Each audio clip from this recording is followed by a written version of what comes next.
Welcome back to another episode of All Things Business. That's what I'm calling it today. Yeah. We're always playing with the names because who cares about names? Names are important, but we more care about how you gather content that is useful for you. So I did get some good word that there have been people that have been tuning in. And so we thank you for watching. We thank you for utilizing the information. We hope that it's useful and that it's shareable. You want to get it out to others. This is the type of this is the reason why we do what we do. So I'm Andre. I am here on another exciting episode Friday for us. I don't know if you're watching live. Yeah, hopefully it's not cold where you're at. Maybe you're somewhere sunny, or maybe you're just in a warm office. Yes. What about you? Who are you? Hello, I'm Michelle Rea, and I help with our marketing and logistics. Perfect. How you feeling? I'm feeling okay. This weather definitely got me, but it's going to be okay. Because we're going to make it. The spring and the summer is around the corner. Yes. And that is our favorite time of the year in Seattle. Yes. Even fall passes. But once we hit that winter, oh my gosh. It's gladiator school out here in the Pacific Northwest. You can make it through here. You can make it anywhere. So today we're talking about, have you wondered are you a person that's trying to figure out what can make a lasting business versus a business that is here today, gone tomorrow? What makes some businesses have staying power and then others fade away? What makes some people want to continue to go to where we have a connection to that business? It's almost on autopilot. I remember there were certain products in our house and in our family that we just buy because our grandparents bought it or our mom bought it, or you might have been at your uncle and your aunt's house and you're like, why do I even use this brand? You use the brand because there was a sense of loyalty that came from just doing it over and over again. So somebody built that business in a manner to which it can go from generation to generation to where we don't even think, it's not even an impulse buy, it is just a regular buy. It is part of us. I thought about, for me, I can think in terms of ketchup, or specific condiments, right? And it's like, oh man, you get a specific brand because you might have just grew up with it on your taste buds. Yeah. And then it doesn't feel right. Your food's missing something if it doesn't have it, but you haven't done the due diligence as an adult on your own to say, what else is out there? Is this the best one? Is this the tastiest one, the healthiest one? Is this the one that is going to really make my food pop? That one, or laundry detergent, or cleaning products, or yes, like Pine-Sol. Oh yes. Jeez. It just. I felt like you don't feel like things are clean unless they smell a certain way. You don't feel that your laundry's done unless it's done with a certain product, and these are the nostalgic things. But now, when you have a business, those businesses don't accidentally become that way. So we have a great article where we're going to uncover, and we're also going to give some scriptural insights to these principles of how do you build a business that will last long, right? Not going to fade. What are your thoughts about that, Michelle? So last night we had our first session of our 2024 Sharks at the Beach, which is so exciting. I think once we hit the end of February and go all the way to May, we are a busy department. We have 2 programs going. We have big events to look forward to in May. We have 3 events in May. It's exciting. It is very exciting. It really is exciting. And it is quite an uphill till we get there. Yes. But then we get there and it's like, oh man, this is exactly who is supposed to be in the room. Yes. And that's really, the encouragement from last night's session, that people just showed up and were ready. Ready. Talk a little bit about that. We don't even have to give them all the game that was given because you just need to be there. But let's just talk about some of the actions that people took immediately being in the room. And how do you know we have the right people in the room? Because this is an app-based program. This is our plug, our shameless plug. But what about the group in particular last night did you notice? about kind of characteristics of how they acted. These are business people who are, some of them already have a business and some of them are very early. It's all early stage, it's incubator. So Yes. this idea of what does it take to build a business that's going to be lasting. What did you see last night that was encouraging? I saw a couple things. One of the things, networking. They were just all ready from the jump. Like, I'm saying the Zoom maybe has been open for 25 minutes and it's a 2.5-hour session.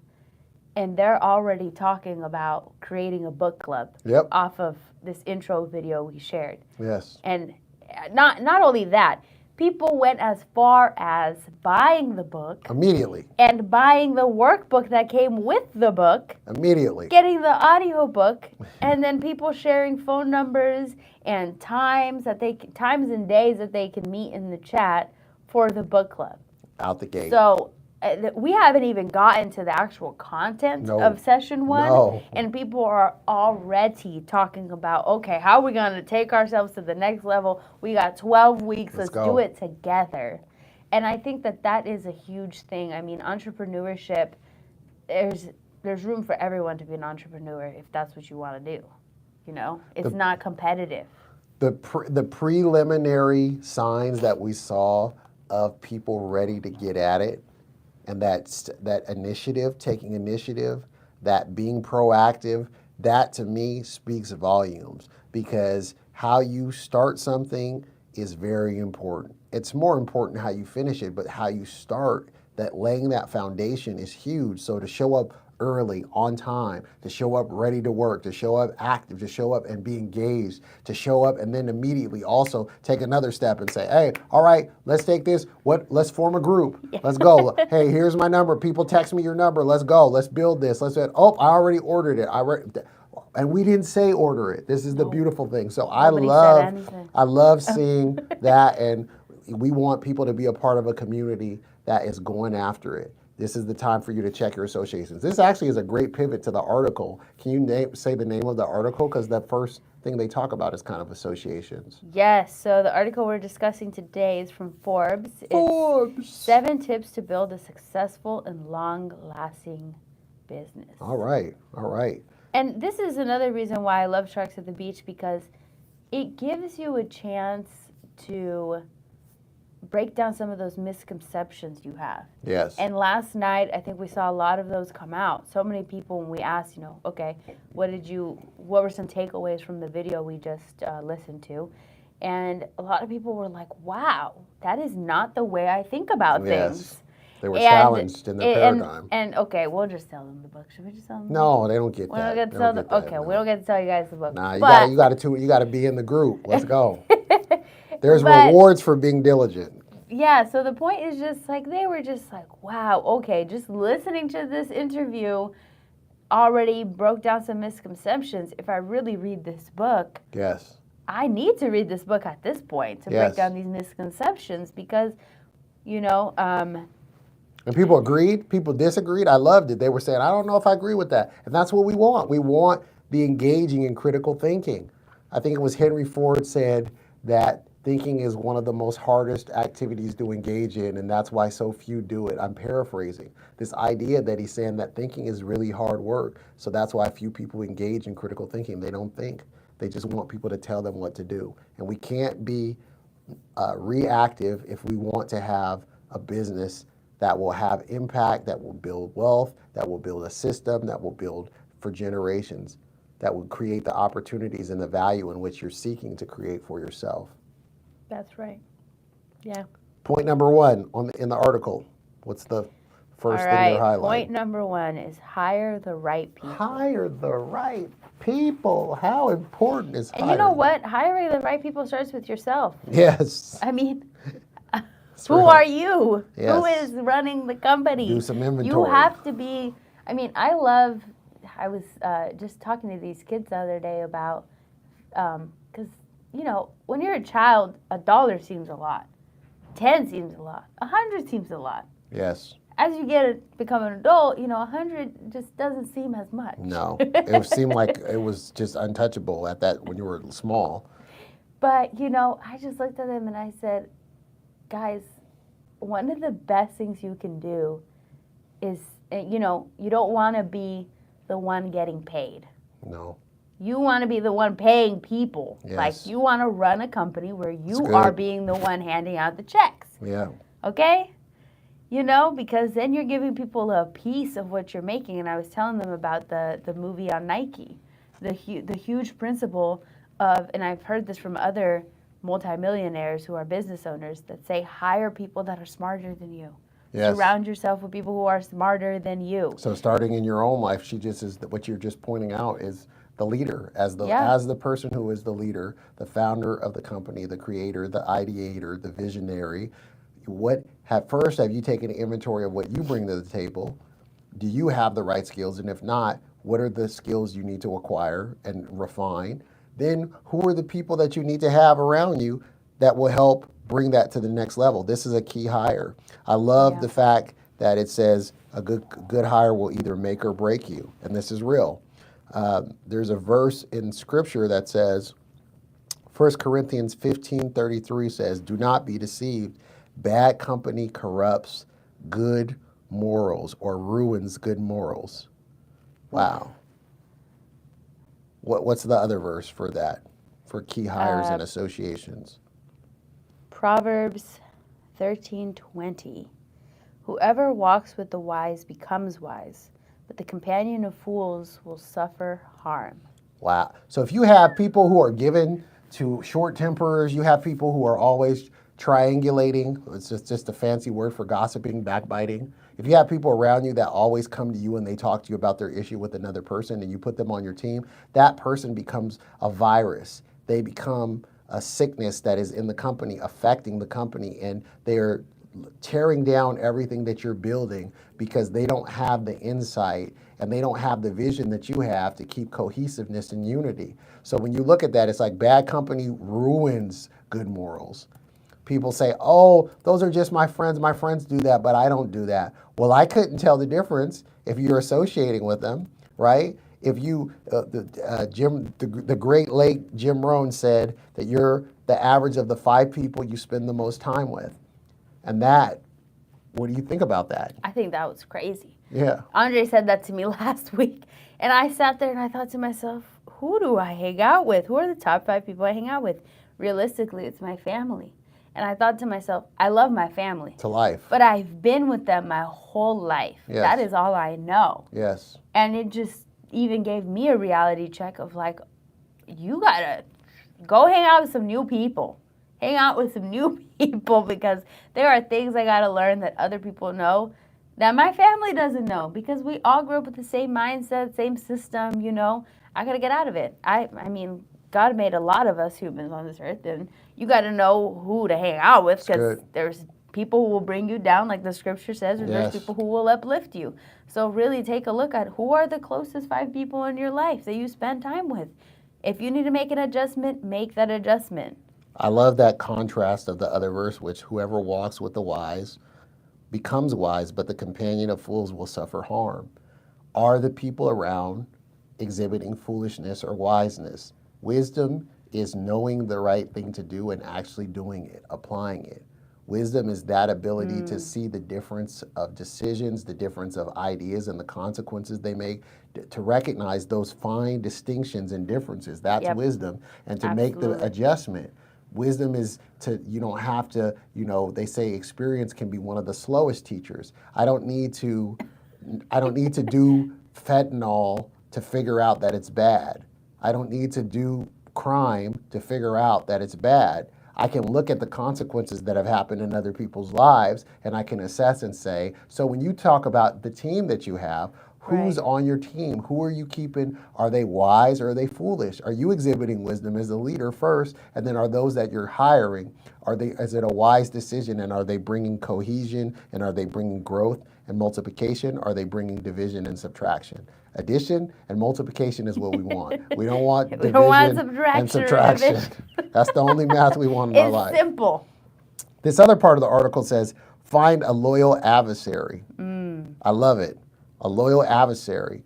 That verse that came to mind is Proverbs 27 verse 6, which says, faithful are the wounds of a friend who corrects out of love and concern. That's the Amplified. And then the other part of the verse says, but kisses of an enemy are deceitful. Right? Why, Michelle? Because they what? They serve his hidden agenda. Wow. So unpack that verse and how that works in regards to having a loyal adversary. So meaning someone who will tell you the truth about yourself. They're not just a yes person, but they can tell you your breath doesn't smell good. They can tell you, hey, you got something on your clothes. Hey, you got to fix that. Examine your zipper. Like all this regular stuff that real people should tell you, whereas somebody who doesn't care about you, they'll just let you go all day and not call you out to help you out. What are your thoughts on that? Yeah, I think, there's people who want to see you lose. Yes. That's just what they're fixated on. So Get away from those people. So if someone's just telling you only good things about yourself, do you trust them or not? If every time you're around you, No. I think some of my closest and people that I hold closest to me are the people who will check me. That's good. My older sister, love her. And I really do. I tell her all the time, I'm like, I'm so thankful I have someone so brutally honest as you in my life. She will tell, she can only say the things she would say to me. And I know that it comes from a loving place. That's good. It doesn't come from a place that she wants to harm me. She wants me to just be aware of some of the things that I do or say. That's good. How important is that for somebody to have a loyal adversary, as it's called in this article, that someone who can not just be a yes person, but they can tell you about the areas that you need to improve or the blind spots? How important is that for a company? Man, it's everything, honestly. Especially when I hear so many entrepreneurs who join our programs, they're so in their head. So to have a loyal person that you can say, man, here are the things I'm wrestling with my business that are in here. When you take them out of here and talk them over with someone that you trust their judgment, man, you're going to go so much further. I mean, you see that in Scripture all the time. When people are really facing something and they go to someone that they confide in and they talk to them, the clarity that comes out of it just catapults them into in a different level. That's good. The next part of the article, or the other verse, says the other part of the article talks about changing the way you think, and how important this is if you want a lasting business. So first off, I want to tie into this verse before we jump into this verse and this part of the article. I sent Michelle another article. She said she was doing research about some of the oldest companies in the world, and she said, what nation or what place do you think it came out of? Tell them, Michelle. What nation? Japan. The Japanese. The top 10 businesses in the world that have been around the longest. Multi-generational. All come from Japan. Kangi Gumi, a contractor widely believed to be Japan's oldest ongoing company, was created in the 6th century to build a Buddhist temple in what is now Osaka. It was founded in 578 to build the temple, a massive national project led by Prince Shotoku, a political leader. Kangi Gumi is recognized as the oldest company in Japan. So 1,400 years ago, there was a business formed, and it's standing to this day. 1,400 years, y'all. 1,400 years. And here's the other thing that I realized about them. And we talked about this in our Sharks at the Beach program last night. The companies that are trying to just be over the top and innovative, that takes a lot of time, money, and effort. If you've got it, fine. Like I heard on NPR the other day that Apple has been working on making a car for years, an electric self-driving car. They had to scrap it. They've poured billions of money in there. Fine. Apple has been around for a long time. They have they have a research and development fund. They have the funds. They can do that. But until you get to that point, no, they weren't going to destroy it all by just pivoting to doing that. If they were to just start putting out electric cars, that was money that they put aside bingo, to see if they could enter in that industry. But yet they're making so much money in the things they're already really good at. That's good. They're so good at making headphones. Their headphones alone make billions of dollars. the point that I'm making is that something we brought up is like, no, business doesn't have to be boring, but you don't have to change everything every other minute. Yes. You know, stick with what is good. What works well, yes. I also saw this video on this man who became a millionaire and has $1 million business. He's a plumber. Yes. He was a plumber. He has now this plumbing company, all these vans he was showing. He's just saying, like, people think, like, you have to come up with something crazy. We just go into people's basements. That's good. And we fix their basements and their plumbing. Like, and bam, you know, it can be very simple, straightforward, and you just get really good at the problem that you're solving. It's good. Proverbs 13, and this wasn't even the verse that we're going to in regards to thinking differently. The first verse is Romans 12:2 says, do not conform to the pattern of this world, but be transformed by the renewing of your mind. Then you will be able to test and approve what God's will is, his good, pleasing, and perfect will. Now, there's another verse in Proverbs 13:22 that says, a good man leaves an inheritance for their children's children.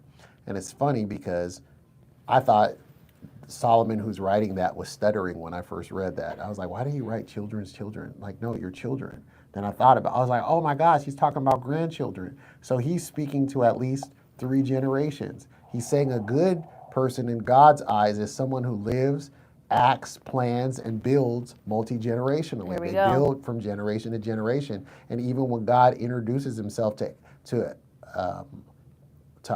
Moses, he says, I'm the God of your forefathers. And he says, Abraham, Isaac, and Jacob. So once again, 3 generations. That a minimal of 3 generations is the thought and the foresight. So for you to get to 1,400 years, this is a level of insight that is profound. How are you building for the long term versus just for the way that it is today? It's almost like longevity has to be part of your business model canvas at the very beginning. That's good. Like, business model canvas, shout out.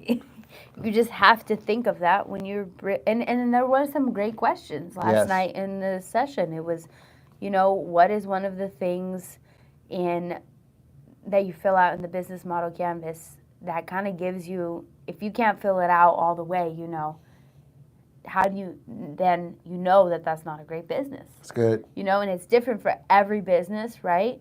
That's why you need someone to, what did the article say? That you need a loyal adversary. A loyal adversary. You need someone to sit there and be like, check you. Yeah, sorry, that business is not it. Go back to the drawing board. So we found out one thing that was great that we found out as well was, and this is as well to building a long-lasting business, is that it has to be centered on the customer. It has to actually solve a problem and add value to the life of the customer. That's what they're not fixated on our solution. They're fixated on their problem. Their problem is what's prominent in their mind. So the company that saw, and so this 1,400-year company that started out with temples and then moved on to make hotels, they stayed in one lane, which was shelter, which was real estate. They stayed in real estate and stayed and stayed and stayed. And connections to real estate that are emotional and psychological. And so they did one thing really well, pivot, you know, keep going. So what about you with your business? Also, it says, change the way you think about money. Change your thinking first. Now change the way you think about money, right? And this is about wise. Actually, Luke 15:13 says this. And not many days, we talked about Luke before, by the way. This is about the prodigal son. And not many days later, the younger son gathered everything together and went on a journey to a distant country. Now this son, back context for 5 seconds, was that he demanded his inheritance from his dad early. Before his dad died, he was like, just give me my money now, I'm out.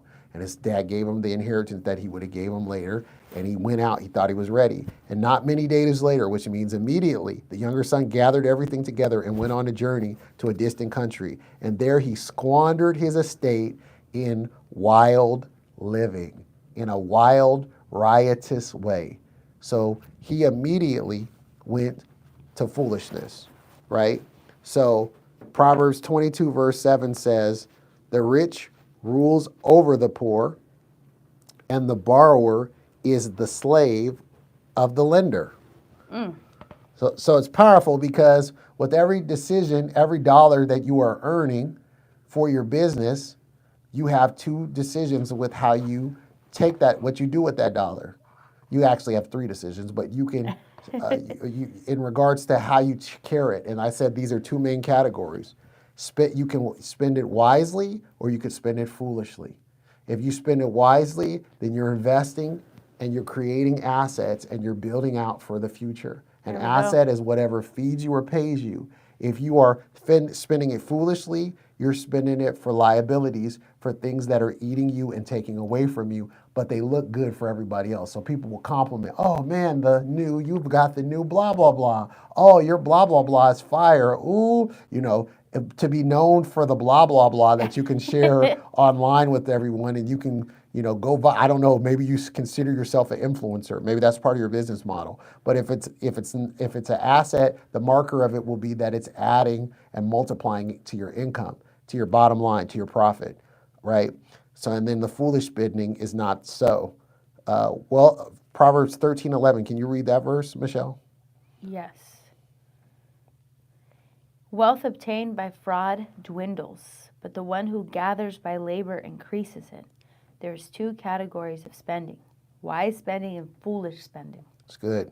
So that idea of if we obtain wealth by foolish or by fraudulent measures, it's out of there. It's going to dwindle. It will evaporate. At some point, it will be found out and the rug is pulled under it because it was built the wrong way. Empty pursuits, vain pursuits, vanity. That's another version that says it's by vain means, that it was really obtained in a vain manner, which was selfish, not considerate of others, violating the Creator's instructions on how we do things business-wise. It will dwindle. But the one who's gathering by that honest labor is increasing it, right? The next part of the article talks about be willing to put in the work whenever necessary. Proverbs 28 verse 19 says, the one who works his land will have plenty of food, but whoever chases fantasies will have his fill of poverty. What are your thoughts on that? Well, I just want to highlight someone in the chat. Someone's in the chat. Shout out to one of our newest. Shout out to the chatters. One of our newest entrepreneurs. Let's go, Anna. Capri, welcome. She'll be in Sharks at the Beach, so in May you'll be able to see that pitch, everyone. So stay tuned. Yes. But they said can't put money first. Need to put God first. Then blessings will flow. That's good. Yup. We talked about using your gifts. Yes. And man, that's huge. This is the time where we can build wisely or build foolishly. And this is why we create this content for you on the weekly, is that we want you to take a lunch break. We want you to have a working lunch, and we want you to feel infused with encouragement and excitement that you can take your business, you can build a solid foundation for it, and you can scale it out. You can pivot now and make the right associations that help you get in that right mindset for you to build. We want you to have dominance in the marketplace. We want you to add legitimate value. We want to see your families prosper, and we want to see your health prosper, and we want to see your relationship with the Creator prosper. We want to see things go for you well. Any announcements as we're wrapping up to land the plane? This was a good amount of article that we covered. Go read the rest for yourself. Who's the article by? Say the title of the article again so that they have the title of the article. Yes, and I'll make sure to put it in the notes. In the notes of the show notes. But it is by Forbes, 7 tips to build a successful and long-lasting business. Let's go. Shout out to how do you say your name? Ashira Prosac. And I just wanted to highlight some things that were shared last night. Yes, please do. In our Sharks at the Beach by Jalil Vester. Shout out. He's not here today. He's elsewhere doing great things for the department. Yes. He says boring equals predictable results. Predictable results equals reliable. Reliable equals trusted. Trusted equals profitable. Absolutely. I mean, that's true. Everybody I buy something from, I trust them. Yep. Okay, my car. The laundromat, shout out to laundromats when I grew up and we didn't have a washing machine or dryer at home. And the ones that had the machines that were not always broken, that's where we went. Yes. Period. Okay, reliable. Boring. Creative. Right. Boring, reliable, profitable. Yes. Hey, you got it all. Yes. And then something our wonderful coach, Chris Mathis, shared. Mr. Chris. You have to be smart enough to listen, humble enough to receive, and mature enough to share with others if you really want to win. Ooh. I feel like I'm growing just from hearing that. Challenged to grow, stretched. Yes, so that is some of the things you can catch in our program. So if you know somebody who wants to get into business, Yes. somebody who has a business and can be in our accelerated business Yes. classes that are in the fall. These ones are in the late winter, springtime. Yeah, and we have other offerings as well. Yes, just we get do. on the wait list. We want you to sign Yeah. up. Join our. This is why we want you to do everything, all the YouTube-y stuff. Subscribe, hit the notification bell, leave a comment so that the algorithm catches on. Share it out with people if That's you really right. care. If this added any value for you, we want you to tell everybody about it that you know. If you hated this and it was useless, let's keep it our secret.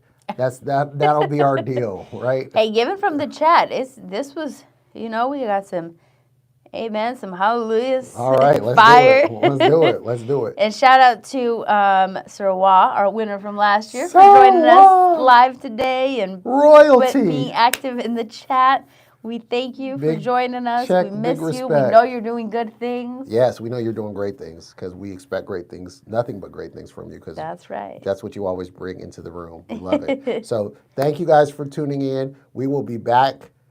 Same bat time, same bat channel, I believe so. If not, we'll have something for you at this time. Don't worry, something will be up because we've got some time. We're going to do some things as a team, but I wanted to encourage you that this is the right place. Share it out. We want people to know about it. Leave a comment, like, subscribe, hit the notification bell. We will see you in the internets. Shalom, shalom. Bless you. Take care, everyone.